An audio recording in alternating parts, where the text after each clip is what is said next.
এগুলো হচ্ছে কচুর লুচি। আর এখানে হচ্ছে ডাল দিয়ে পাটের শাক রাখবো। কচুর লুচি কি দিয়ে? চিংড়ি মাছ দিয়ে। চিংড়ি মাছ দিয়ে কচুর লুচি।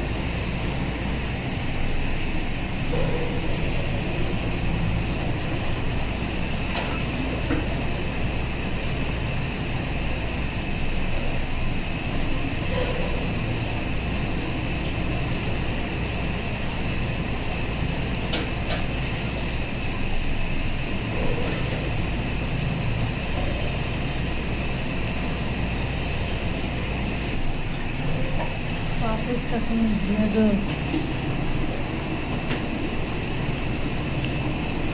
হ্যাঁ রিনা, পাটের শাক তুই গোসল করতে ঢুকছো, তার বাইরে না। পাটের শাক দিয়ে দেবে না, ডাল তো শুকা যেতেছে। গোসল করে ঢুকছে আর বাইরে না। ও মেহেন্দি দিয়েছে তো মনে নেই বাবা, আমার তো মনে নেই মেহেন্দি দিয়েছে। আমার আর ভাড়া আমার মনে না।